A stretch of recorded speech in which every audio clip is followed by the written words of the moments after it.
America के सदारती इंतखाबात का बड़ा मरहला। सदारती मुबाहिसे में कैमला हैरिस और डोनाल्ड ट्रंप की एक दूसरे पर इल्जामात की बारिश। अमेरिका में अफरात ज़र एक संजीदा मसला है, लेकिन बदकिस्मती से ट्रंप के पास गरीबों की जिंदगियां बेहतर करने का कोई मंसूबा नहीं। इनके सारे प्लान अमीरों के लिए हैं। मैं अमेरिका की मिडिल क्लास फैमिली से ताल्लुक रखती हूँ और हमेशा मिडिल क्लास लोगों के लिए आवाज उठाती हूँ। ट्रंप के दौरे हुकूमत में बेरोजगारी आम और मईशत अमरीकी सिविल वॉर के बदतरीन सतह पर थी। इनके दौर में अफरा तफरी अपने उरूज पर थी। इसी वजह से 6 नोबल इनाम याफ्ता शख्सियात ने ट्रंप के दौर को बदहाली का दौर करार दिया। जो बाइडेन गवर्नमेंट ने अमेरिका में ट्रंप के फैलाए गए गंद को साफ किया। इसराइल को ईरान से खतरा है, गजा की तामीर नो करेंगे। तब भी कहा और आज भी कहती हूँ कि इसराइल को दिफा का हक हासिल है। ट्रंप नस्ली तकसीम से मुल्क को नुकसान पहुंचा रहा है। वोटों पर डाका डालने वाले शख्स को सदर मुंतखब नहीं होना चाहिए। Kamala Harris.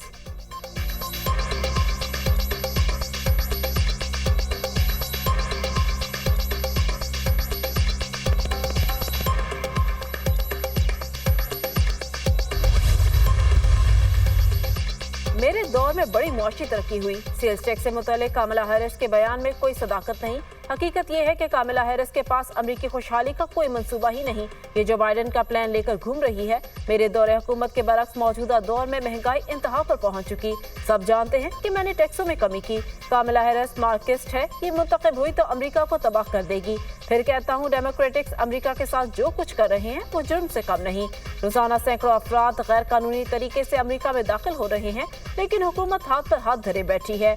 इलेक्शन जीता तो अमेरिका को तरक्की की नई बुलंदियों पर ले जाऊंगा। रूस ने पैगाम भेजा, मगर हुकूमत बात करने में नाकाम रही। ट्विटर ने 3 दिन इंतजार के बाद यूक्रेन पर हमला किया। मैं सदर होता तो हमास इसराइल पर हमला ही न करता। कामला हैरिस अमरीकी सदर मुंतखब हुई तो इसराइल तबाह हो जाएगा। डोनाल्ड ट्रंप के जवाब।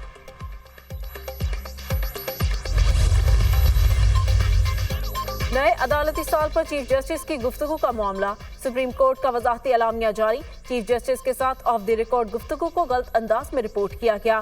चीफ जस्टिस काजी फाइज ईसा से सहाफ़ी ने तौसीह से मुतल्लिक सवाल किया। चीफ जस्टिस ने जवाब में कहा, कई माह पहले वजीर कानून चेंबर में मुलाकात के लिए आए थे। वजीर कानून ने बताया, हुकूमत चीफ जस्टिस की मुद्दत 3 साल करने पर गौर कर रही है। चीफ जस्टिस ने कहा, अगर तजवीज़ किसी एक फर्द के लिए है तो कबूल नहीं। वजीर कानून ने जजेस की तकर्री में पार्लिमानी कमेटी की हैसियत का जिक्र किया। वजीर कानून ने कहा, तजवीज़ है जजेस की तकर्री के लिए जुडिशल कमीशन पार्लिमानी कमेटी को एक बनाया जाए।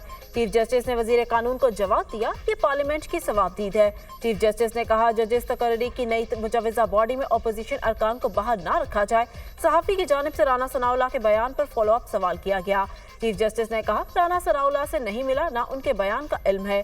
चीफ जस्टिस से जजेस की तादाद बढ़ाने से मुतालिक भी सवाल किया गया। चीफ जस्टिस का जवाब था, पहले खाली असामियों को पुर किया जाए। Secretary chief justice.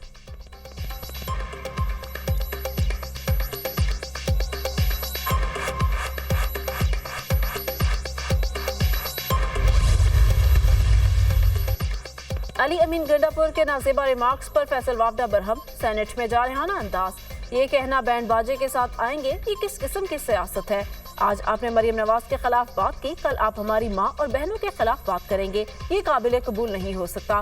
Faisal Vawda का अली अमीन गंडापुर का पंजाब और सिंध आने का चैलेंज। आप आए पंजाब, सिंध, बलूचिस्तान, मिस्टर गंडापुर को मिस गंडापुर बनाकर भेजेंगे। आप मुल्क तोड़ने की बात ना करते, हम आपके साथ खड़े होते।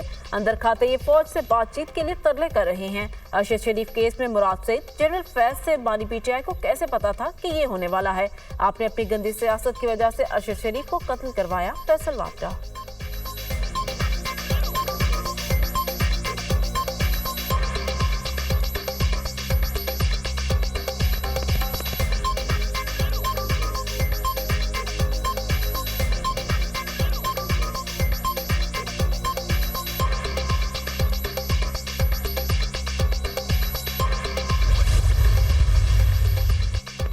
बैरिस्टर गौहर खान थाना समझानी में दर्ज मुकदमा में बरी। पुलिस ने चेयरमैन पीटीआई को रिहा कर दिया। 9 सितंबर का सानहा तहरीक इंसाफ नहीं भूलेगी। नकाब पोश ऐवान में दाखिल हुए। मुल्क की जमहूरियत का स्याह दिन तस्लीम किया जाएगा।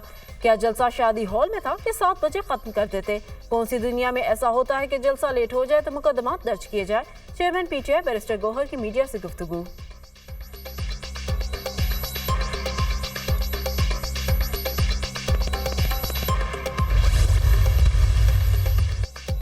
अवामी इज्तिमा कानून की खिलाफ वर्जी पर दर्ज मुकदमात। इस्लामाबाद की इंसदाद दहशतगर्दी अदालत ने 4 अरकान कौमी असम्बली का 8 रोज़ा जिस्मानी रिमांड मंजूर कर लिया। शेर अफजल मरवत, आमिर डोगर, जैन कुरैशी पुलिस के हवाले। अरकान कौमी असम्बली नसीम शाह और अहमद चट्ठा का भी 8 रोज़ा जिस्मानी रिमांड। इंसदाद दहशतगर्दी अदालत ने MNS के खिलाफ केस का फैसला सुना दिया। तर्जुमान तहरीक इंसाफ शुएब शाहीन का थाना संगजानी में दर्ज मुकदमा में 8 रोज़ा जिस्मानी रिमांड मंजूर। शुएब शाहीन को पुलिस के हवाले कर दिया गया।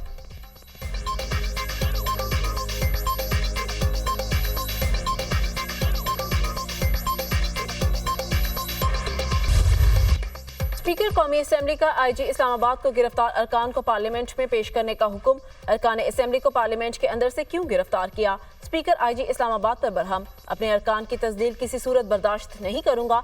स्पीकर ने IG से तमाम वाकयात की रिपोर्ट तलब कर ली। स्पीकर के चेंबर में अरकान असम्बली की अहम मीटिंग। स्पीकर ने कौमी असम्बली के तमाम दाखिली और खारजी रास्तों की CCTV फुटेज मंगवा ली। अली मोहम्मद खान ने भी गुज़िश्ता रोज़ के वाकयात की तमाम फुटेजेस स्पीकर को फराहम कर दी। कल के वाक़े पर खामोश नहीं रहेंगे, एक्शन लेंगे। वाक़े की तमाम वीडियोस मांगी हैं, हक़ाइक़ और फुटेज देखने के बाद कार्रवाई होगी। पार्लियामेंट के वाक़े पर स्टैंड लेना पड़ेगा। अगर कोई मुलविस हुआ तो FIR दर्ज कराएंगे। स्पीकर अयाज सादिक का ऐवान से खिताब।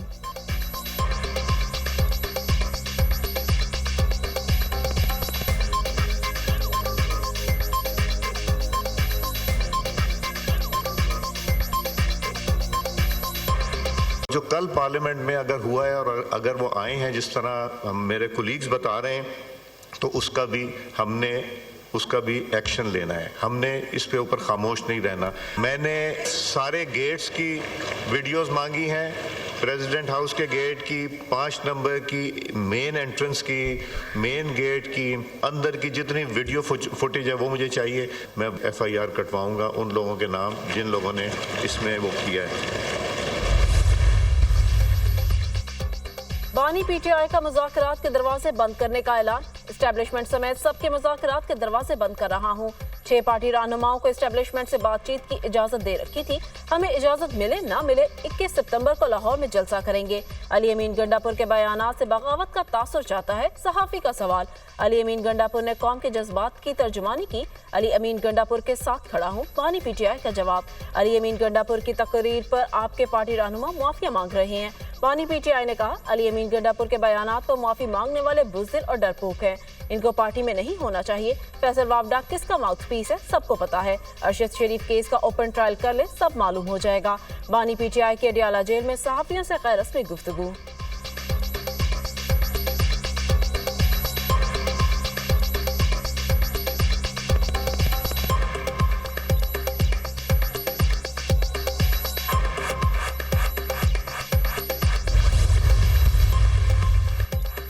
चीन के आला सतह के तजारती वफ्द का SIFC का दौरा। SIFC ओहदेदारों ने वफ्द पर शानदार इस्तकबाल किया। चीन के आला सतह के वफ्द में मुख्तलिफ कारोबारी इदारों के नुमाइंदे भी मौजूद। वफ्द की सरबराही माहिर इक्तिसादियात ने की। SIFC की जानिब से पॉलिसी सतह के इकदाम से आगाह किया गया। ज़राअत, लाइफ स्टॉक, IT और तवानाई समेत दीगर शोबों में सरमायाकारी के मौक़े से आगाह किया।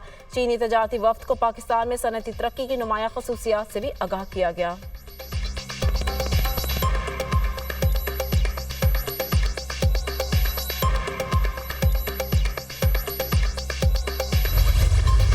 यूं दी हमें आज़ादी की दुनिया हुई हैरान, ए कायदे आज़म तेरा एहसान है एहसान। बानी पाकिस्तान कायदे आज़म मोहम्मद अली जिन्ना की 76वीं बरसी आज इंतहाई अकीदत और एहतराम से मनाई जा रही। बाबा कौम ने बरे सगीर के मुसलमानों को अलहदा शनाख्त और नस्बुल ऐन दिया। मोहम्मद अली जिन्ना को 1937 में मौलाना मजहरुद्दीन ने कायदे आज़म का लक़ब दिया। उनके क़यादत में बरे सगीर के करोड़ों मुसलमानों की जद्दोजहद से पाकिस्तान वजूद में आया और अंग्रेज़ों के तसल्लुत से छुटकारा पाया।